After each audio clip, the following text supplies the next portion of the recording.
Hello, good morning. India daily देख रहे हैं आप। मैं हूं आपके साथ कंचन जिस्मानी। आज की 4 बड़ी खबरें की बात करेंगे जिन पर दिन भर लोगों की नजरें बनी होंगी। पहली खबर चुनाव आयोग और एसआईआर से जुड़ी हुई है। वोटर लिस्ट में गड़बड़ी और एसआईआर के खिलाफ विपक्ष ने मोर्चा खोल रखा है। मामला सुप्रीम कोर्ट में है, लेकिन विपक्ष सड़क से लेकर संसद तक हल्ला बोल रखा हुआ है। आज बिहार में एसआईआर के मुद्दे पर सुप्रीम कोर्ट में सुनवाई होनी है। यह भी खबर आपको विस्तार से बताएंगे। दूसरी खबर में बात करेंगे फतेहपुर में मकबरे पर जारी संग्राम की। कल मकबरे पर हिंदू संगठन ने जमकर बवाल किया था। पुलिस ने 10 नामजद समेत 100 से ज्यादा लोगों के खिलाफ एफआईआर दर्ज की थी। तनाव के चलते 10 थाने की फोर्स फतेहपुर में तैनात है। हिंदू संगठन का यह कहना है कि मकबरा ठाकुर जी का मंदिर है। मंदिर को गिराकर मकबरा बनाया गया है। फिलहाल इलाके में तनाव की स्थिति है। इस मुद्दे पर सियासत भी गर्म है। तीसरी खबर आपको दिखाएंगे जिसमें बात करेंगे पाकिस्तान की गीदड़ भभकी की। पाक आर्मी चीफ असीम मुनीर की परमाणु धमकी के बाद पूर्व विदेश मंत्री बिलावल भुट्टो ने युद्ध की धमकी दी है। बिलावल ने कहा है कि अगर भारत ने सिंधु नदी पर बांध बनाया तो युद्ध होगा। आपको यह भी दिखाएंगे कि पाकिस्तान की गीदड़ भभकी की पूरी खबर आखिर क्या है। अगली और चौथी खबर का रुख करते हैं जो कि बाढ़ और बारिश से जुड़ी हुई है, जहां पर कुदरत का कहर लगातार जारी है। दिल्ली एनसीआर समेत पूरे उत्तर भारत में कुदरत का कहर देखने को मिल रहा है। पहाड़ों पर भारी बारिश के चलते भूस्खलन हो रहा है, जिससे सड़कें टूट रही है। आपको दिखाएंगे कि आखिर पहाड़ों पर क्या हालात बने हुए हैं। 9 बजे की ये 4 बड़ी खबरें आपको दिखाएंगे। और इसी बीच करते हैं इस वक्त की बड़ी खबर का। पहली खबर का बड़ी खबर आ रही है। बिहार में जारी एसआईआर पर आज सुप्रीम कोर्ट में सुनवाई होनी है। मतदाता सूची संशोधन से जुड़ी याचिकाओं पर आज देश की सर्वोच्च अदालत में सुनवाई होगी। याचिका में मतदाता सूची संशोधन पर सवाल उठाए गए। बिहार में 65 लाख मतदाताओं के नाम काटा है ईसी ने, जिस पर देश की सर्वोच्च अदालत में सुनवाई होनी है। बिहार में मतदाता सूची पुनरीक्षण कार्यक्रम को लेकर आज सुप्रीम कोर्ट में अहम सुनवाई होनी है। जस्टिस सूर्यकांत और जस्टिस जयमाला बागची की अध्यक्षता वाली 2 सदस्यीय बेंच एसआईआर की संवैधानिक वैधता को चुनौती देने वाली याचिकाओं की सुनवाई करेगी। पिछली सुनवाई में सुप्रीम कोर्ट ने एसआईआर पर रोक लगाने से इनकार करते हुए चुनाव आयोग को प्रक्रिया पूरी करने को कहा था। साथ ही यह भी कहा गया था कि अगर बड़ी संख्या में नाम हटाए गए तो सुप्रीम कोर्ट इसमें दखल देगा। ड्राफ्ट की सूची तैयार की जाती है जिसमें 65 लाख नाम काटे जाने पर विवाद है। एसोसिएशन फॉर डेमोक्रेटिक रिफॉर्म्स यानी कि एडीआर ने कोर्ट में जो याचिका दी है उसमें यह दावा किया गया है कि 65 लाख मतदाता बिना किसी कारण प्रभावित हो रहे हैं। चुनाव आयोग ने सोमवार को अपना जवाब दाखिल किया। इसमें आयोग ने कहा कि वो कानूनी तरीके से अपना काम कर रहे हैं। ऐसा जरूरी नहीं है कि ड्राफ्ट मतदाता सूची से हटाए गए नामों की लिस्ट सार्वजनिक की जाए। जिनका नाम ड्राफ्ट लिस्ट में नहीं होगा, इस बारे में आदेश जारी किया जाएगा। आयोग ने कहा कि ड्राफ्ट लिस्ट में छूटे हुए नामों की अलग से लिस्ट बनाने का कोई नियम ही नहीं है। अगर सुप्रीम कोर्ट में याचिका दाखिल करने वाले याचिकाकर्ता लिस्ट को अधिकार की तरह नहीं मांग सकते हैं। कोर्ट को गुमराह करने के लिए याचिकाकर्ताओं पर हर्जाना भी लगाना चाहिए। तो बिहार एसआईआर पर आज सुप्रीम कोर्ट में सुनवाई है। ज्यादा जानकारी के लिए सीधा रुख करेंगे हमारे लीगल एडिटर आशीष सिन्हा का। आशीष, बड़ा दिन है आज एसआईआर को लेकर, जो देश में नेताओं की तरफ से, सांसदों की तरफ से, विपक्षी पार्टियों की तरफ से विवाद अब तक थमा नहीं है। देश की सर्वोच्च अदालत में आज सुनवाई है। कंचन, देखिए, दरअसल सुप्रीम कोर्ट ने पिछली सुनवाई में कहा था कि एसआईआर को लेकर हम फाइनल हियरिंग करेंगे और ये हियरिंग जो है वो 2 दिनों तक चलेगी।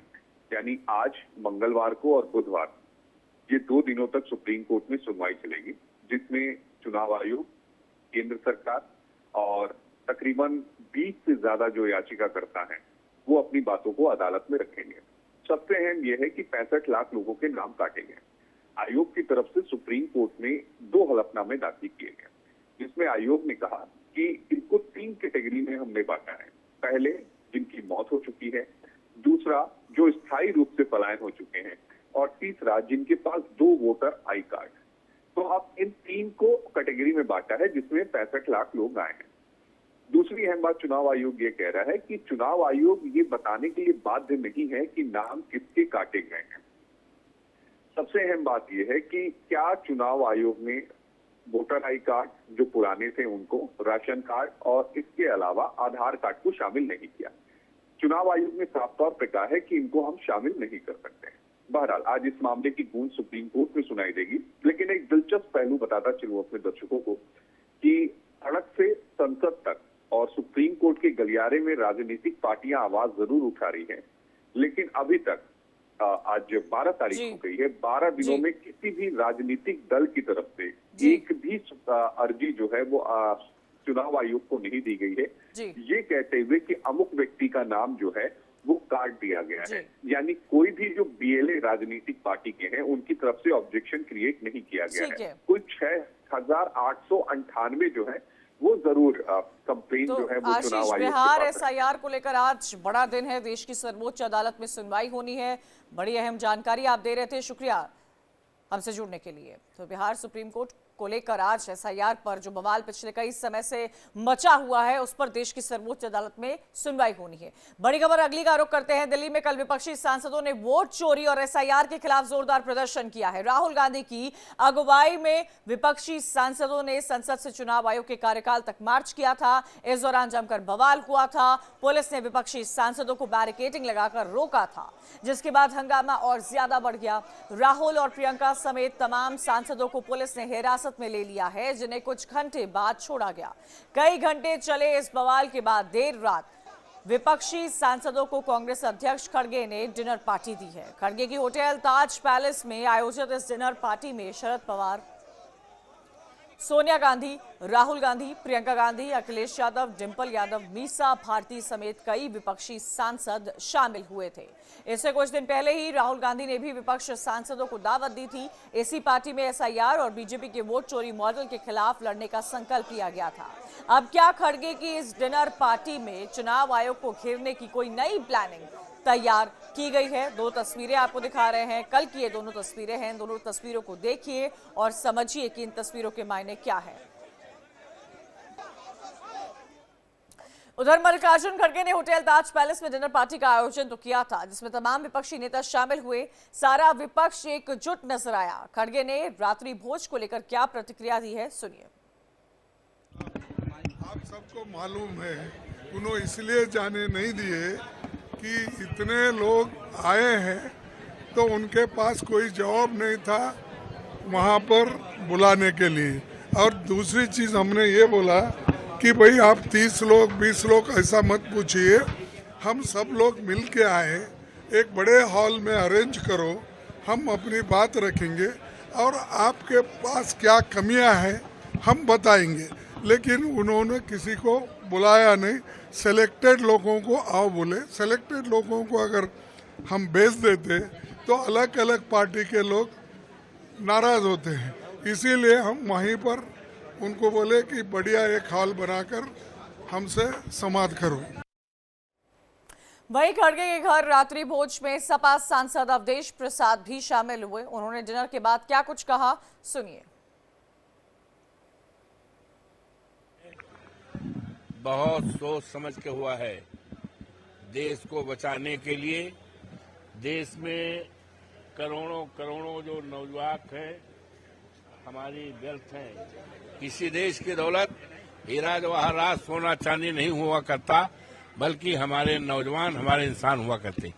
उनको सरकारी नौकरी देने के लिए, बाबा साहब भीमराव अंबेडकर के संविधान को बचाने के लिए, बाबा साहब के सम्मान को बचाने के लिए और देश की एकता अखंडता को बचाने के लिए, और देश में जो हमारी विदेशी नीति है, हमारे आदरणीय प्रधानमंत्री जो आज इसमें हैं, देश के सबसे ज्यादा प्रधानमंत्री की श्रेणी में आ रहे हैं, जिन्होंने देश के बाहर दुनिया का दौरा किया है। लेकिन हमारी विदेश नीति जो है बड़ी ललचर है, उसका परिणाम भुगतना पड़ रहा है। उत्तर प्रदेश के फतेहपुर में मकबरे को लेकर विवाद जो है वो बढ़ा था। आपने देखा था पुलिस ने 150 लोगों के खिलाफ एफआईआर दर्ज की। 10 नामजद समेत 150 लोगों के खिलाफ केस दर्ज किया गया है। कल मकबरे में हिंदू संगठन ने बवाल किया था। मकबरे में घुसकर हिंदू संगठन ने तोड़फोड़ की थी। संभल के बाद अब फतेहपुर में मंदिर मस्जिद विवाद शुरू हो गया है। हिंदू संगठन ने मकबरे को हिंदू मंदिर बताया है। सोमवार को सुबह करीब 10 बजे अचानक से बजरंग दल, हिंदू महासभा समेत कई हिंदू संगठन के 2000 लोग ईदगाह में बने मकबरे पर पहुंच गए। पुलिस ने पहले से मकबरे के चारों तरफ बैरिकेडिंग कर रखी थी, लेकिन लाठी डंडे से लैस हिंदू संगठन के कार्यकर्ताओं ने मकबरे को मंदिर बताकर तोड़फोड़ करना शुरू कर दिया। कुछ युवक ने मकबरे की छत पर चढ़कर भगवा झंडा भी लगा दिया। हिंदू महासभा के नेता मनोज त्रिवेदी भीड़ के साथ मकबरे के अंदर पहुंचते हैं, पूजा करने लगते हैं। मकबरे पर भगवा झंडा और पूजा पाठ देख मुस्लिम समुदाय के लोग भड़क जाते हैं। करीब 1,500 मुस्लिम ईदगाह पहुंच गए। इसके बाद दोनों तरफ से पथराव होने लगा। बवाल इतना बढ़ गया कि 10 थानों की फोर्स को बुलाया गया। इसके बाद हिंदू संगठन के सैकड़ों कार्यकर्ता मकबरे से 500 मीटर दूर डाक बंगला चौराहे पर जाम लगाने लगे। सड़क पर बैठकर हनुमान चालीसा का पाठ करने लगे। फिलहाल घटनास्थल पर हालात तनावपूर्ण बने हुए हैं। बड़ी संख्या में पुलिस बल की तैनाती की गई है। एडीजी के आदेश पर 6 जिलों के एएसपी फतेहपुर में मौजूद है। इसमें चित्रकूट, बांदा, हमीरपुर, कौशाम्बी, प्रतापगढ़ और कानपुर देहात के एएसपी शामिल हैं। शहर काजी सईदुल इस्लाम अब्दुल्ला ने मुस्लिम समुदाय से शांति व्यवस्था बनाए रखने की अपील की है। उन्होंने कहा है, इन लोगों ने शहर का अमन चैन खराब करने के लिए हुड़दंग किया है, लेकिन हमें शांत रहना है। प्रशासन अपना काम करेगा।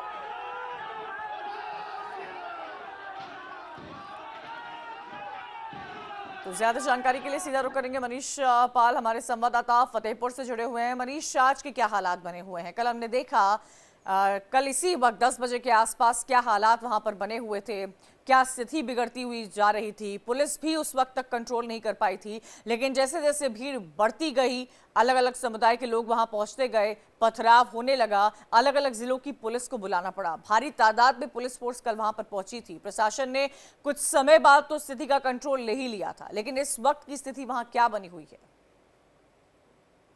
ये बता दें कि कल इसी समय पर जो है हालात जो इस तरफ से थे कि यहाँ पे हिंदू संगठन के लोग आकर यहाँ पे भगवा झंडा फहराया और मजार के जो अंदर बनी हुई थी उस पर तोड़फोड़ किए थे, जिसके बाद जो है पुलिस बल ने उस पर प्रयास किया, लेकिन पुलिस बल के अपेक्षा हिंदू संगठन के लोग ज्यादा लोग थे, जिसके चलते पुलिस बल कहीं ना कहीं जो है रोकने में असफल रहा। जिसके बाद जो है पुलिस बल मुस्लिम संगठनों को रोक लिया। नहीं, अगर मुस्लिम संगठन नहीं रोकते तो कहीं ना कहीं बवाल ज्यादा हो जाता, जिसमें जो है उपद्रवियों के खिलाफ 10 नामजद समेत 150 अज्ञात लोग खिलाफ मुकदमा दर्ज किया गया है। वही बता दें कि गिरफ्तारी के लिए 3 टीम बनाई गई है। कई लोगों को हिरासत में लेकर पूछताछ की जा रही है। जो मकबरे के अंदर बंजारे बनी हुई थी, जो रात कल तोड़ दी गई थी, उसको रात में ही प्रशासन द्वारा बनवा दिया गया है। अभी स्थिति सामान पूरी तरह से मनीष, एक और बात पर थोड़ी जानकारी यहाँ दीजिएगा कि अचानक से फतेहपुर में ऐसा क्या हुआ कि ऐसी स्थिति बन गई कि 2000 हिंदू संगठन के लोग, बजरंग दल के लोग अचानक से पहुंच जाते हैं, तोड़फोड़ करने लगते हैं, हाथ में लाठी डंडे होते हैं, पुलिस तक उन पर उस वक्त काबू नहीं कर पाती है। बैरिगेटिंग तो की रहती है, लेकिन उस सभी, क्योंकि संख्या इतनी ज्यादा थी, उस सभी बैरिगेटिंग को पार करते हुए वो अंदर पहुंच जाते हैं। क्या वजह रही अचानक से स्थिति पैदा होने की? ये बता दें कि एक दिन पहले ही बीजेपी के जिला अध्यक्ष मुखलाल पाल ने जो है ऐलान किया था कि हम लोग वहां जाएंगे, पूजा पाठ करेंगे और वहां पे भारी संख्या में लोग इकट्ठा होकर जाएंगे, जिसके चलते पुलिस बल ने जो है पूरी तरह से तैयारी नहीं किया हुआ था। पुलिस बल को लग रहा था कि इतनी बड़ी संख्या में लोग नहीं इकट्ठा हो पाएंगे और वहां नहीं पहुंचेंगे। यही वजह थी कि हिंदू संगठन के लोग काफी मात्रा में इकट्ठा हो गए, जिसके चलते जो है पुलिस ने उनको रोक नहीं पाई। बिल्कुल, तो देखिए यहाँ पर तैयारी तो की गई थी, लेकिन ऐसा हो नहीं पाया और लगातार पुलिस ने 150 के खिलाफ एफआईआर दर्ज कर ली है। अभी भी वहां पर जांच इस पूरे मामले को लेकर जारी है। शुक्रिया मनीष जानकारी देने के लिए। तो उत्तर प्रदेश के फतेहपुर में आपने देखा क्या हाल बने हुए हैं। आगे बढ़ते हैं। असीम मुनीर के बाद बिलावल भुट्टो की गीदड़ भभकी सामने आई है। बिलावल ने भारत को बांध बनाने पर युद्ध की धमकी दी है। सिंधु नदी पर बांध बना तो युद्ध होगा, भारत ने सिंधु पर बांध बनाया तो जंग होगी, पाकिस्तान जंग से पीछे नहीं हटेगा। बिलावल भुट्टो जरदारी ने कहा है, सिंधु दरिया पाकिस्तान की जनता का एकमात्र रिसोर्स है। बिलावल भुट्टो ने यह भी कहा कि मैं समझता हूं पाकिस्तान की आवाम हो या भारत की अपनी आवाम हो, वो अपनी हुकूमत के इस फैसले के खिलाफ है। बिलावल भुट्टो ने कहा, पहले भी हमने कितनी जंगें लड़ी हैं, लेकिन किसी ने यह नहीं सोचा था कि भारत सिंधु पर इस तरीके से हमला करेगा, डैम बनाने का ऐलान करेगा। पाकिस्तान की 200 मिलियन आवाम कोई ये धमकी देना कि हम आपका पानी रोक देंगे, अगर भारत ने सिंधु डैम बनाया तो हम जंग से पीछे नहीं हटेंगे। इससे पहले पाकिस्तान के सेना प्रमुख असीम मुनीर ने भी धमकी दी थी कि अगर सिंधु पर भारत ने डैम बनाया तो मिसाइलों से डैम तोड़ देंगे। हालांकि भारत ने असीम मुनीर की गीदड़ भपकी पर करारा जवाब दिया था। भारत ने कहा था ऐसी गीदड़ भपकी से भारत डरता नहीं है। इस जद्दोजहद में मुझे आपकी जरूरत है। हमने सब एक होके मोदी की बर्बारियत पे, मोदी के इस हमले के बारे में, मोदी के इस इरादे के बारे में आवाज उठाना है और जद्दोजहद करना है ताकि इस जुल्म को भी हम रोक सकें। मैं जानता हूं कि आप में इतना ताकत है, इस मुल्क के अवाम में इतना ताकत है कि जंग की सूरत हो तो जंग में भी हम इनका मुकाबला कर सकते हैं और जो आपके 6 के 6 दरिया है वो वापस हासिल भी कर सकते हैं। और अगर ये हमें मजबूर करते हैं, पाकिस्तान ने ये जंग नहीं छेड़ा था। हम हमेशा अमन के बारे में बात करते हैं। जहां दुनिया भर में पाकिस्तान के सफीर पहुंचे, नुमाइंदे पहुंचे, हमने अमन की बात की, भारत ने जंग की बात की। लेकिन अगर जंग छेड़ा गया है तो हम शाह अब्दुल लतीफ बिठाई की धरती से मोदी सरकार को बताना चाहेंगे कि हम पीछे नहीं हटते, हम झुकते नहीं हैं। और अगर आप सिंधु की तरफ इस किस्म की हमला के बारे में सोचेंगे तो फिर पाकिस्तान के हर सूबे के अवाम आपका मुकाबला करने के लिए तैयार है और ये ऐसे जंग है जो आप जरूर हारेंगे। ज्यादा जानकारी के लिए सीधा रुख करेंगे रमन सैनी, हमारे संवाददाता हैं हमारे साथ जुड़े हुए। रमन, आखिर बिलावल भुट्टो खुद को समझते क्या हैं? किस तरह के बयान हर बार की तरह देते हुए नजर आते हैं? सिंधु पर डैम बनाना, इसका जिक्र तो भारत ने पहले ही कर दिया था, जो कुछ पहलगाम में हुआ था, लेकिन अब तक पाकिस्तान इस बात से बाहर नहीं आ पाया है। देखिए कंचन, अगर हम देखें चाहे बिलावल भुट्टो हो, आसिम मुनीर हो या शहबाज शरीफ हो, सबको लगता है रात में मोदी जी के ही ख्वाब जो है वो नज़र आते हैं कि किस तरीके से ऑपरेशन सिंदूर में जो है वो पाकिस्तान को सबक सिखाया था, पाकिस्तान के घर में घुसकर जो मार मारी थी उसका वो अपने जहन से उसको निकाल नहीं पा रहे हैं। और रात के ख्वाब में भी उनको सिर्फ भारत और प्रधानमंत्री नरेंद्र मोदी ही नज़र आ रहे हैं, क्योंकि देश के थल सेना अध्यक्ष उपेंद्र द्विवेदी, जनरल उपेंद्र द्विवेदी का जो अभी हाल ही में बयान सामने आया है, जिसमें उन्होंने साफ तौर पर कहा है कि देखिए भारत एक अगला युद्ध लड़ने के लिए पूरी तरीके से तैयार है और अगला युद्ध बहुत जल्द जो है वो पाकिस्तान के साथ होगा। इसके बाद हम देखें तो आसिम मुनीर पहले यूएस की धरती का इस्तेमाल करते हुए परमाणु बम की धमकी देते हैं और उसके बाद बिलावल भुट्टो जिस तरीके से बात कर रहे हैं कि हमारी कौम, हमारे अवाम जो है पूरी तरीके से तैयार है। सिंधु समझौते को अगर रद्द किया गया या फिर सिंधु को पानी रोकने के लिए डैम बनाया गया तो फिर हमारे पास जो हथियार हैं, जो हमारी कौम है वो पूरी तरीके से इसके लिए जद्दोजहद करेगी, लड़ाई लड़ेगी। आपको ये समझना होगा कि देखिए सिंधु जल समझौता सन 1960 में जब हुआ था उस तब से लेकर भारत बहुत सह चुका है, बहुत बर्दाश्त कर चुका है और देश के प्रधानमंत्री ने कह दिया है कि खून और पानी जो है वो एक साथ नहीं बह सकता है। और यही कहीं ना कहीं पाकिस्तान की गले की फांस बन चुकी है, क्योंकि जिस तरीके से सावलाकोट प्रोजेक्ट को हरी झंडी दिखाई गई है, वहां पर रामबन के बीच में जो ये प्रोजेक्ट अब तक का सबसे बड़ा डैम जहां पर तैयार होने जा रहा है चेनाब दरिया के ऊपर, तो इससे एक बड़ा चंक जो है वो पानी का रोक सकते हैं और एक बड़े हथियार की तरह भी इस पानी का इस्तेमाल जो है वो भारत कर सकता है। ये मालूम है पाकिस्तान को, इसीलिए पाकिस्तान लगातार चाहे वो अंतर्राष्ट्रीय समुदाय के बीच में हो या फिर पाकिस्तान की आवाम में के बीच में जाकर इस तरीके का रोना रो रहा है, क्योंकि उसे मालूम है कि सिंधु जल समझौते का पानी अगर उसे नहीं मिलेगा तो फिर उसकी जनता प्यास और भूख दोनों से मरने के साफ है। भारत के इस कदम से पाकिस्तान में बौखलाहट लंबे समय से देखने को मिल रही है और आप देखिए कोई ना कोई पाकिस्तान का जो नेतृत्व है हर तरफ से, क्योंकि कई सारे नेतृत्व है जो पाकिस्तान की मेजबानी करते हैं, पाकिस्तान मुल्क में ही उनके कई सारे अपने लीडर्स हैं, कोई एक नहीं है वहां पर सुप्रीम, हर कोई अपने आप को लीडर समझता है, वहां पर अलग अलग प्रांत के अलग अलग लीडर्स वहां देखने को मिलते हैं। एक बात तो साफ है कि सिंधु को लेकर जो बौखलाहट है वो पाकिस्तान ने हर मंच से साझा की है, उस बात का डर हर मंच से पाकिस्तान का देखने को मिलता है, जो भी बयान सामने आए। देखिए कंचन, इसमें कोई दो राय की बात नहीं है कि ये पाकिस्तान की ना केवल बौखलाहट है बल्कि एक तिलमिलाहट भी है, क्योंकि जिस तरीके से भारत की तरफ से जो अचूक हमला जो है वो किया गया था, जिसको पूरी तरीके से हमने देखा कि ऑपरेशन सिंदूर के तहत किस तरीके से आतंकी ठिकानों को ध्वस्त किया गया, और सबसे बड़ा जो डिप्लोमेटिक स्टेप भारत की तरफ से लिया गया था वो था सिंधु जल समझौता। तो सिंधु जल समझौता को लेकर उसने पाकिस्तान को ये लग रहा था कि हम लगातार आतंकवाद को भारत में बढ़ाते रहेंगे, आतंकवादी गतिविधियों को अंजाम देते रहेंगे, उड़ी, पुलवामा, पहलगांव जैसे आतंकी हमले करेंगे और भारत चुप रहेगा। उसके पीछे एक वजह ये थी क्योंकि हमने 3 युद्ध लड़े, सन 1965 का युद्ध लड़ा, सन 1971 का युद्ध लड़ा और 1999 में कारगिल का जो युद्ध लड़ा। उस युद्ध के बाद भी हमारे देश की सरकार ने इस सिंधु जल समझौते पर किसी तरीके का कोई भी तेवर जो है वो नहीं दिखाए थे, ना ही इसको एवेंस पर डाला था। लेकिन इस बार जब पहलगांव में आतंकी हमला हुआ, निर्दोष सिविलियंस को निशाना बनाया गया, तो फिर भारत की सरकार ने स्पष्ट कर दिया एक बड़ा डिप्लोमेटिक कदम उठाया था, जिसकी बौखलाहट पाकिस्तान में हर बार हर मन से देखने को मिलती है। बने रहेगा रमन, आगे भी आपसे इनपुट लेते रहेंगे। फिलहाल आगे बढ़ते हैं, अगली खबर का रुख करते हैं, जहां पर दिल्ली समेत पूरे उत्तर भारत में बारिश का प्रचंड प्रकोप जारी है। सड़कें दरिया बन गई है, गाड़ियों का लंबा जाम देखने को मिल रहा है। सड़कों पर आलम यह है कि 2 फीट तक पानी भरा हुआ है, लोगों के घरों के अंदर पानी घुस गया है।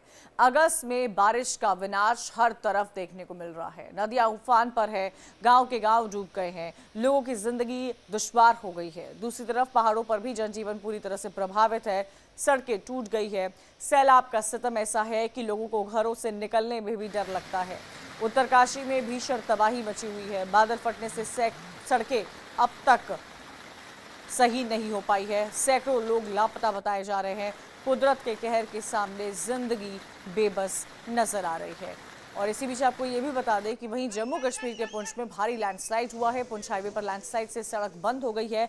लैंडस्लाइड के चलते हाईवे पर ट्रैफिक भी ठप हो गया है। तस्वीरें आपको दिखा रहे हैं, उसको हटाने का काम भी है, वो लगातार यहाँ पर जारी है। जम्मू कश्मीर के पुंछ की आप ये तस्वीरें देख रहे हैं, जहाँ पर भारी लैंडस्लाइड की वजह से जो सड़क है वो बाधित नजर आ रही है, यातायात पूरी तरह से प्रभावित हुआ है। साथ ही साथ आपको बता दें कि जम्मू कश्मीर के पुंछ की तस्वीर आपको दिखाएंगे। ये जो आप देख रहे हैं ये सरकारी स्कूल है, जहां पर अचानक बाढ़ आ जाती है। बाढ़ का पानी नदी की तरह बहता है। अचानक आई बाढ़ में स्कूल का प्ले रूम बह जाता है, खेल किट और स्कूल के कई रिकॉर्ड्स भी बह जाते हैं। जम्मू कश्मीर के पुंछ के स्कूल की आप ये तस्वीर देख रहे हैं।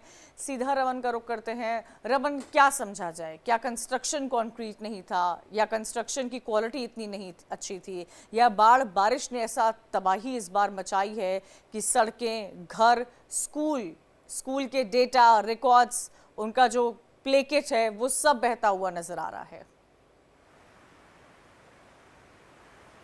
देखिए कंचन, निश्चित रूप में ये देखेंगे तो कहीं ना कहीं कुदरत की बड़ी मार जो है वो इस बार पहाड़ी इलाकों में देखने को मिल रहा है। जिस तरीके से हिमाचल प्रदेश के शुरुआती दौर में हमने देखा कि वहाँ किस तरीके से बाढ़, बारिश और तबाही का मंजर सामने आया, और उसके बाद उत्तराखंड के उत्तरकाशी में जो तबाही का मंजर आया, वहाँ पर आप देखिए किस तरीके से कुदरत की मार के आगे इंसान बेबस नजर आया है। कंस्ट्रक्शन जो है वो ताश की पत्तों की तरह जो है वो ढहता हुआ नजर आया है। तो आप ये अंदाजा लगाइए, न केवल उत्तराखंड, हिमाचल प्रदेश, बल्कि जम्मू कश्मीर में भी कमावेश यही जैसी स्थिति है। 11 तारीख से मौसम विभाग ने कहा था कि मौसम जो है वो तब्दील होगा, एक बार फिर मानसून एंटर होगा, मानसून के बादल छाएंगे और झमाझम बारिश होगा। इस समय हम जिस तरह लाइन ऑफ कंट्रोल के इलाके पे मौजूद है, मैं आपको तस्वीरें दिखाऊंगा। पीछे आप देखिए पूरा जैम पैक है, पहाड़ों पर किस तरीके से बादल छाए हुए हैं, धुंध जो है वो लगातार गहराती जा रही है, और ये बारिश जो है वो बीती रात से लगातार इस इलाके के अंदर हो रही है, जिससे आप अंदाजा लगा सकते हैं कि कितनी मुश्किलों का सामना जो है वो पहाड़ी इलाकों में लोगों को करना पड़ रहा है। अब ये पुंछ हाईवे की बात करें, जो तस्वीरें हम इस समय दिखा रहे थे, ये पुंछ से जम्मू से पुंछ जाते वक्त हाईवे में है, जहां पर रात को बारिश के चलते ये पूरा का पूरा पहाड़ जो है वो नीचे दरक आया। इसके साथ साथ में कई पेड़ थे, हालांकि काफ़ी मशक्कत के बाद इस हाईवे को जो है वो अब थ्रू कर दिया गया है। वहीं दूसरी तरफ जो पुंछ के स्कूल की तस्वीरें दिखा रहे हैं, कंस्ट्रक्शन कितना भी मजबूत हो, कैसा भी कंस्ट्रक्शन बना हो, लेकिन जब कुदरत की मार आती है, जब कुदरत अपना कहर बरपाती है, तो फिर उससे कोई नहीं बच सकता है। ये आप समझ लीजिए। ये आप देखिए रमन, इस वक्त अपने दर्शकों को जम्मू कश्मीर के पुंछ के सरकारी स्कूल की तस्वीर दिखा रहे हैं। स्कूल को देखिए और समझिए कि वहां पर क्या हालात बने हुए हैं। दिल्ली का रुख कर लेते हैं, हमारी संवाददाता दृष्टि हमारे साथ जुड़ी हुई है। दिल्ली में सुबह से झमाझम बारिश हो रही है। दृष्टि, क्या पूरे दिल्ली एनसीआर का क्या हाल है, आप देख ही पा रही होंगी, इस वक्त क्या स्थिति बनी हुई है? देखिए दिल्ली में कल रात से ही बल्कि कहें तो बारिश लगातार हो रही है। पूरी रात बारिश हुई है बहुत तेज और आज सुबह से बहुत हल्की बारिश है। देखिए इस समय येलो अलर्ट है दिल्ली में, चाहे उत्तरी दिल्ली कहें, पूर्वी दिल्ली कहें, दक्षिणी दिल्ली कहें, सेंट्रल दिल्ली कहें। अब बहुत छिटपुट बारिश है, लेकिन देखिए जो रात भर बारिश हुई है उससे जल जमाव बहुत ज्यादा भर गया है। पूरे दिल्ली में जगह जगह पानी के नाले जो है वो बंद हैं और पानी बैक मार रहा है। कई मेन इलाके हैं जहां पर पानी निकाला जा चुका है, लेकिन जो छोटे मोटे इलाके हैं वहां पर अभी भी पानी लगातार भरा हुआ है। और अगर बात करें मध्य प्रदेश और इस तरफ साइड की, तो मध्य प्रदेश में तो कृत्रिम बारिश कराने के लिए आज सरकार काम कर रही है, क्योंकि उस साइड के इलाकों में कहीं भी हल्की फुल्की बारिश नहीं हुई है, इसीलिए वहां पर अक्सर परेशानी रहती है। लेकिन अगर राजस्थान की बात करें तो वहां पर भी लगातार बारिश हो रही है। उत्तराखंड में तो बारिश ने इस तरीके से कहर ढा दिया है कि वहां पे 3-4 दिन और लगातार बारिश होने की संभावना है। राजस्थान में ये कहा जा रहा है कि दिल्ली एनसीआर की क्या हालात है आप तस्वीरों में देख रहे होंगे। सुबह से ही एनसीआर में खासतौर पर कई जगहों पर तेज बारिश देखने को मिली है। शुक्रिया दृष्टि रमन जानकारी देने के लिए।